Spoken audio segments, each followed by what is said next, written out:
jam setengah 8, sehingga lalu lintas jam setengah 7 itu bisa didistribusikan ke jam yang berikutnya. Itu namanya teknik-teknik manajemen lalu lintas.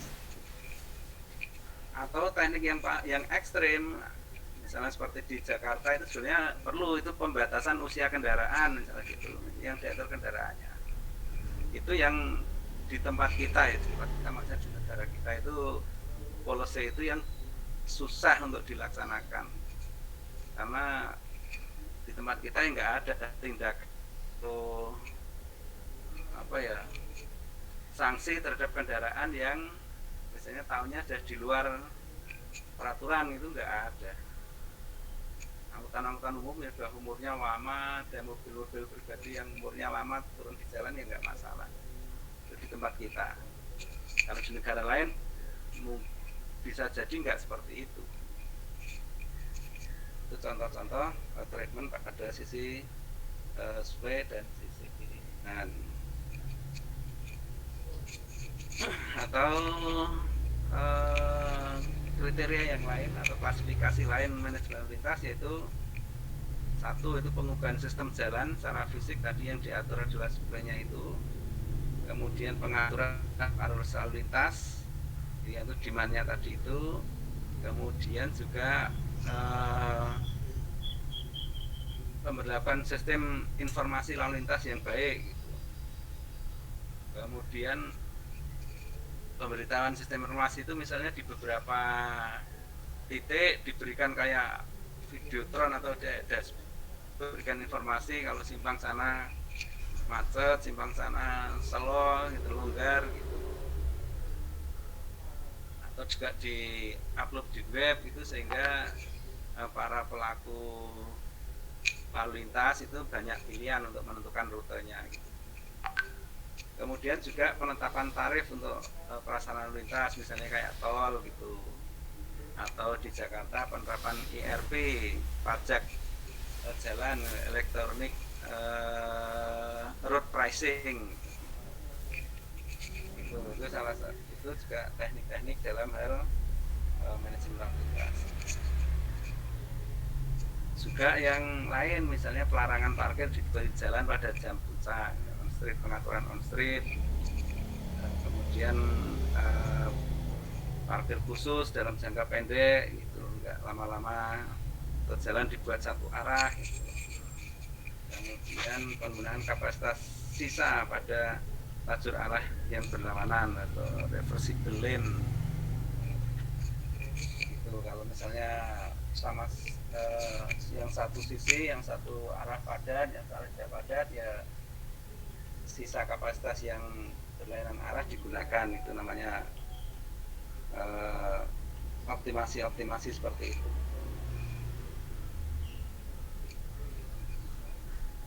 Ada pertanyaan, Dek? Bisa didengar ya suara saya ya? Bisa, Pak. Oke. Bisa, Pak. Misalnya sambil jalan ini di kendaraan ini, ini contoh-contoh misalnya gambar-gambar parkir di tepi jalan dikurangi. Kenapa dikurangi? Karena ketika parkir itu ketika parkir kendaraan itu mengurangi lebar efektif badan jalan, sehingga kendaraan kan masih cenderung agak ke tengah gitu, jelas mengurangi kapasitas jalan. Sehingga kalau parkirnya di situ dilarang, maka kapasitas jalannya bisa naik. Kapasitas naik berarti jumlah kendaraan per satuan waktu yang dialirkan itu bisa meningkat. Kemudian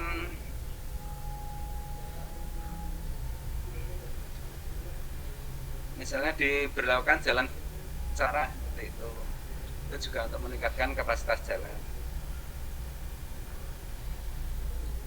Kondisi tertentu misalnya ya, beberapa kebanyakan ya dari Jogja banyak enggak ini ya, dan beberapa ruas jalan di Jogja juga dirubah gitu ya, ada yang tadinya dua arah dirubah satu arah ya, seperti itu untuk menekan kapasitas jalan dan perlancar arus kendaraan. Beberapa keuntungan operasional jalan satu arah yang jelas kapasitasnya meningkat, Kemudian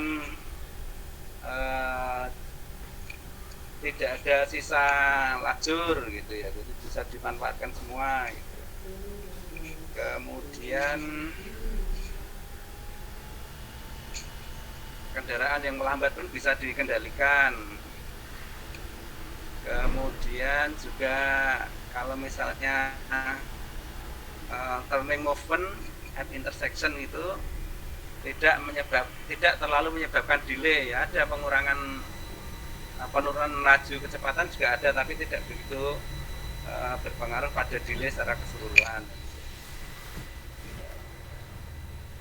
Kemudian waktu perjalanan delay reduce, bisa dikurangi.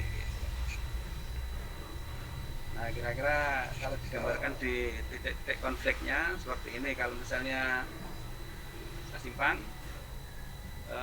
jalan dua arah, maka titik konfliknya sebanyak itu ada 20 potensial titik konfliknya. Kemudian kalau diberlakukan searah, itu titik konfliknya berkurang, kira-kira seperti itu. Nah, gambarannya seperti ini. Kemudian juga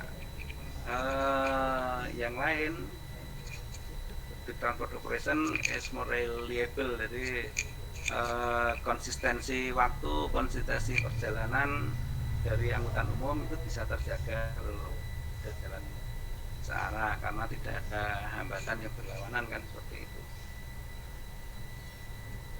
Kemudian juga parkir, kalau parkirnya meskipun jalan searah, kalau parkirnya on street ya tetap mengurangi kapasitas jalan, parkirnya harus disediakan di lokasi yang khusus, misalnya seperti itu. Nah, tadi yang keuntungannya, kemudian kira-kira yang kerugiannya yang jelas ya, tidak fleksibel misalnya untuk balik arah, misalnya seperti itu. Anda misalnya kebetulan orang dari luar kota masuk jalan searah, tujuannya sudah kelewat gitu, untuk langsung balik arah itu kan tidak bisa, seperti itu. Harus mencari jaringan jalan, ruas jalan yang lain untuk kembali ke situ lagi, seperti itu. Kemudian nah ini kan yang saya non lokal motorized may become confused, itu ya, kadang bingung kemudian yang terbuka itu ya. Kemudian nah ini terkait sekarang reversible lane, yaitu tadi itu di satu jaringan jalan misalnya ada lane yang sisa yang bisa dimanfaatkan untuk kedua arah, bisa untuk arah yang satu dan untuk arah yang lain. Nah, sebetulnya pola lalu lintas, pola jam-jaman lalu lintas itu kalau Anda survei, Anda grafikkan itu polanya itu hampir sama tiap hari itu. Seperti contohnya ini dipolakan di ini hasil survei di Bundaran Waru, Kota Surabaya. Ya polanya seperti ini, kira-kira hariannya itu seperti ini. Ini peaknya kira-kira di jam 7.30, jam tujuan gitu, lalu lintasnya mencapai puncak. Kemudian mulai jam 9 itu melandai gitu, kemudian pas jam pulang kerja dia puncak lagi, ya tiap hari seperti ini polanya. Sehingga treatment itu bisa dilakukan. Seperti saya pernah, kalau ini yang kaitannya dengan penumpang bandara ya, saya pernah membuat grafik bulanan gitu, jumlah penumpang itu ya polanya di Bandara Juanda ini hampir sama. Jadi weekend naik gitu, kemudian melandai di Selasa, Rabu, Kamis, Jumat naik lagi, kemudian naik landai lagi terus itu Jumat, Sabtu, Minggu, Senin naik, kemudian melandai lagi gitu, seperti itu. Polanya itu siklis berulang seperti itu. Sehingga sebenarnya di apa mengatasi itu ya gampang kalau Anda sudah tahu polanya seperti itu kira-kira. Nah, ini contoh gambar ya, contoh foto penerapan kontraflow. Ini yang lajur sisi kiri, yang di sebelah kiri tanda kanan itu kan itu sebenarnya lajur yang ke arah sana ya. Kemudian yang ini arah berlawanan. Nah, ternyata penerapan kontraflow yaitu lajur yang arah berlawanan itu sebagian digunakan untuk arah yang sana meninggalkan. Kira-kira seperti itu. Nah, penerapan perawatan itu tadi sesuai dengan tujuan manajemen itu sifatnya temporary karena untuk mengatasi permasalahan lalu lintas dalam jangka pendek saja, tidak selamanya seperti itu. Contoh kontraflow, kadang kan kita dihadapkan pada situasi kalau di Jakarta sering seperti ini, kalau di daerah-daerah kan nggak begitu terasa. Kalau yang di kota-kota besar itu sangat terasa, jika ada pada jam tertentu yang arah sebelahnya itu bisa padat merayap itu, kemudian yang jalan di seberangnya bisa kosong belum gitu. Ini contoh seperti ini, contoh di Jakarta ini sering kalau misalnya saya ke Jakarta mau masuk ke daerah Selipi itu, dari bandara itu begitu masuk Selipi ya sudah yang menuju kota itu full penuh itu, kan ya jalan yang meninggalkan kota bisa kosong blong gitu. Nah, seperti itu kadang dimanfaatkan untuk kontraflow yang bagian lane yang kosong tadi. Itu filosofi jaganya seperti itu.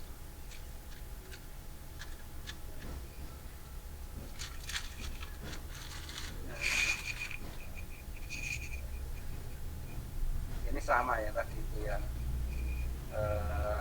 detail flow operation atau reversible flow tadi itu sama, menggunakan extra lane yang tidak digunakan untuk arah yang arah berlawanan.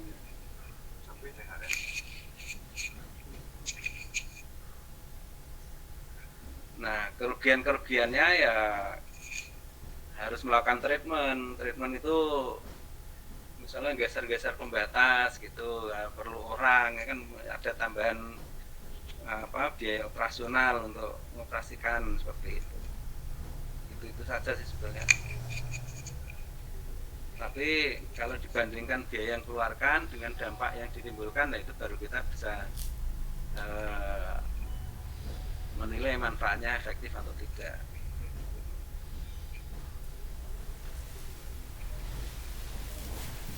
Nah, contohnya seperti ini ya, misalnya di peak pagi seperti itu, misalnya ini yang menuju kota, sehingga lane yang tengah digunakan untuk yang menuju kota.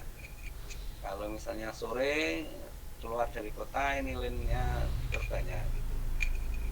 Kalau pas senggang ya lane-nya yang tengah kosong, seperti ini, sama-sama gambarannya seperti itu.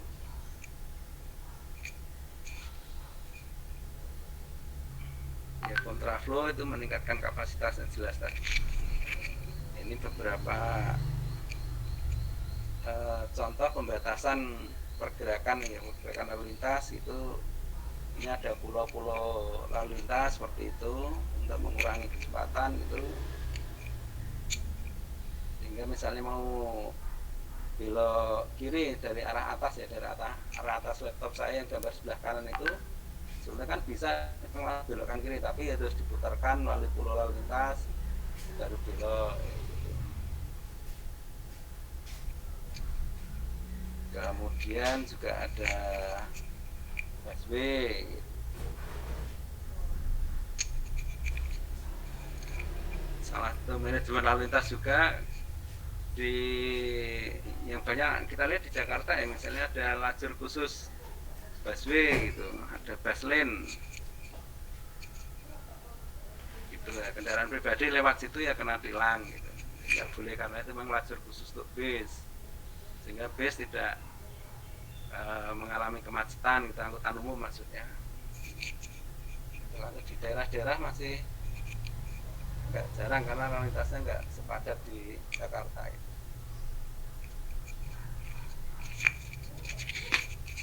Kemudian juga ada yang namanya apa ya, untuk mengurangi kecepatan itu traffic calming. Itu misalnya salah satunya kalau kita bahasa Indonesianya polisi tidur, itu salah satunya ya. Tapi ada banyak bangunan yang fungsinya untuk mengurangi kecepatan lalu lintas di daerah-daerah perumahan seperti itu. Nah ini misalnya simpangnya dibelokkan gitu, sehingga mau masuki simpang mau nggak mau kendaraan itu mengurangi kecepatan. Ini tujuannya adalah memang untuk ini reduce the speed of vehicle movement, untuk mengurangi kecepatan.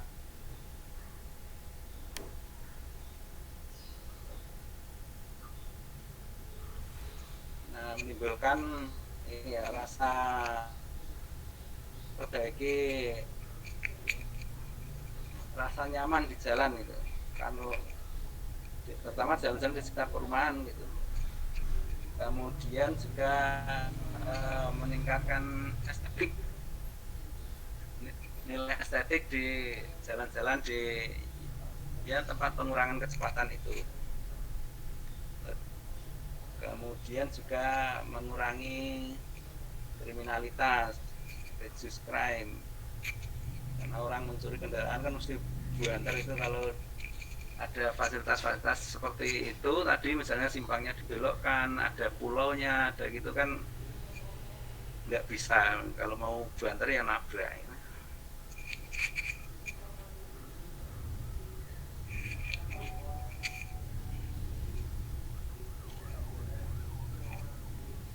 Kemudian juga apa ini, untuk keseimbangan antara sepeda motor dan mobil gitu, keseimbangan kecepatan maksudnya. Kemudian meningkatkan keselamatan, increase safety. Ya jelas ya, kalau kecepatannya tidak tinggi kan potensi kecelakaannya itu rendah. Kemudian juga ya karena volume lalu lintasnya itu sedikit ya, karena di daerah-daerah pemukiman gitu, mungkin memperbaiki kualitas udara dan menurunkan level noise, kebisingan.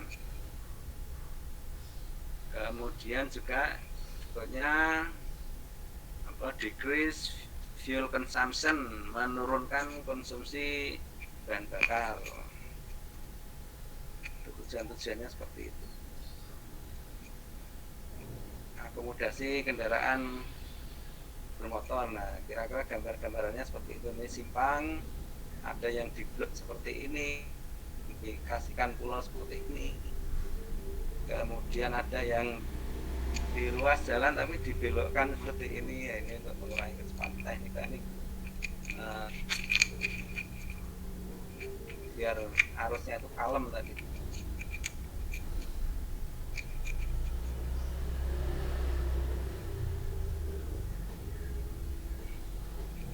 Nah ini gambar foto-fotonya seperti ini kan harusnya ruas jalannya lurus, kan bisa kan dibelokkan ini gitu, mengurangi kecepatan.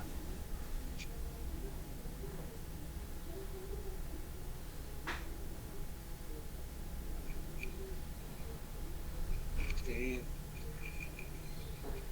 sekitar kita agak jarang ya kayak gini. Mungkin kalau Anda itu bisa melopori, mengusulkan misalnya di perumahan Anda tinggal gitu dibikin lane-lane seperti ini, itu bisa kelihatan bagus gitu ya. Kan rada aneh gitu. Nah tadi yang di blok tadi itu simpang harusnya bisa terhubung, ini di blok di tengah itu di taman gitu.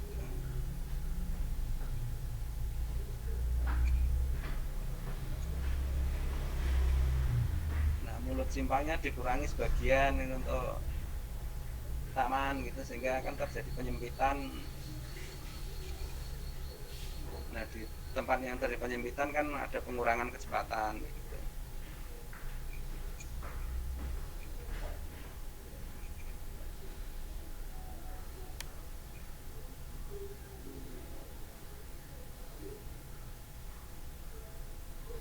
Flow-nya itu, kemudian yang sebelah kanan ini malah materialnya juga dibedakan, tidak aspal tapi ada konblok kayak gitu, pas di simpangnya itu. Kalau di Jogja ya seperti di ujung Malioboro yang selatan itu mau simpang BNI atau simpang BI itu yang menuju alun-alun utara itu seperti itu kira-kira.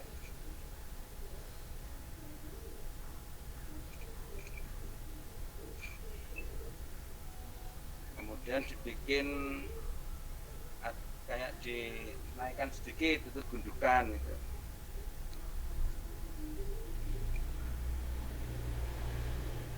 Contoh gambarnya seperti itu.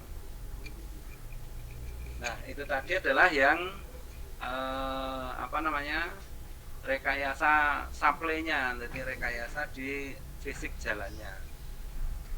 Nah sekarang manajemen lalu lintas yang lain adalah rekayasa atau pengendalian di demand. Pengendalian demand yang pertama adalah pengaturan waktu lewat sebuah jalan yang tadi saya ngomongkan di awal tadi itu. Misalnya jam masuk sekolahnya dibedakan dengan jam masuk kerja kantor.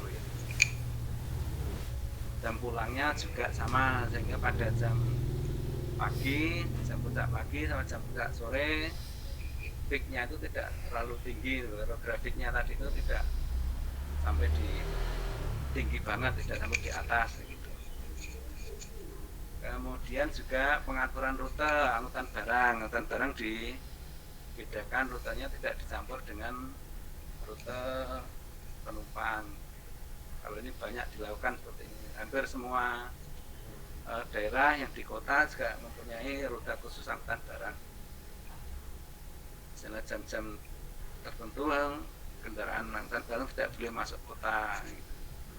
Bolehnya hanya di atas jam 10 malam sampai jam 5 pagi misalnya seperti itu. Tadi itu pemisahan jam kerja dan jam sekolah. Kemudian sistem road pricing atau ERP, electronic road pricing, itu kan ya mau nggak mau mengurangi, kalau misalnya Anda nggak mau bayar ya mesti tidak lewat situ kan gitu. Sudah pakai elektronik gitu ya, nanti tinggal tagihannya di akhir bulan gitu. Kemudian pembatasan atau pengaturan akses ke sebuah jalan itu ya jelas. Jadi, untuk jalan-jalan tertentu misalnya masuknya jalan-jalan kecil masuknya dibatasi ya gitu.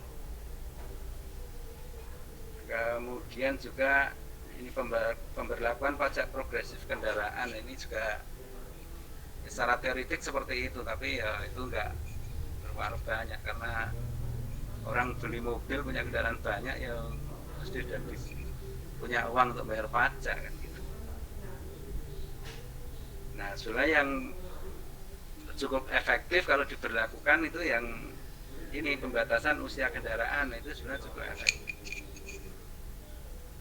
Infrastrukturnya ditambah terus, kalau tidak ada upaya itu ya kendaraannya tambah terus. Anda browsing aja kira-kira pertambahan sepeda motor per tahunnya berapa persen, pertambahan mobil pribadi berapa persen, itu kira-kira Anda bayangkan sendiri ya. Kemudian yang sering diterapkan di Jakarta adalah pemberlakuan ganjil genap. Kalau cuma punya satu kendaraan saja, nomornya ganjil kan pas hari genap kan masih tidak bisa bawa mobil pribadi, mau nggak mau naik angkutan umum. Itu maksudnya untuk switching agar sebagian dari pengguna kendaraan pribadi naik angkutan umum. Tapi kalau punya mobilnya dua, nomornya genap ganjil ya bisa terus yang itu. Kemudian pemberlakuan sistem 3-in-1 di sepanjang, kalau di Jakarta ya sepanjang itu eh, Tamrin, kemudian mana itu Sudirman Tamrin. Sepanjang ruas Sudirman Tamrin Jakarta kan pemberlakukan 3 in 1 pada jam kerja, pada jam puncak pagi atau pada jam puncak sore pulang. Meskipun ya yang aneh ya seperti itu, tetap aja bisa disiasati. Kalau di tempat kita ada joki-joki 3 in 1 itu, kalau mau masuk sebelum Tamrin itu, misalnya dari yang tol yang baratnya Selipi itu mau masuk bundaran itu, di pinggir-pinggir jalan banyak itu joki-joki 3 in 1 gitu. Ya itu yang di luar teori lalu lintas itu nggak ada seperti itu. Nah kira-kira seperti itu deh tentang secara umum tentang manajemen lalu lintas. Ada yang mau ditanyakan?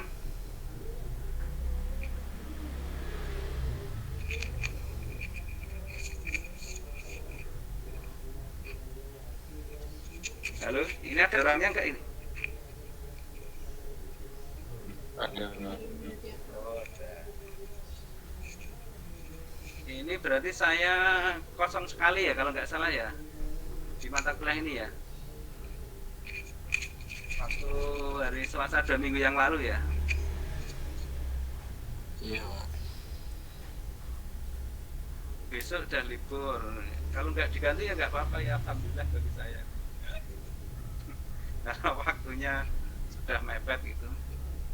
Tapi kalau Anda ngalokasikan waktu minta diganti ya nggak masalah. Yang sekarang saya cukupkan sekian dulu ya, Dek. Iya, Pak.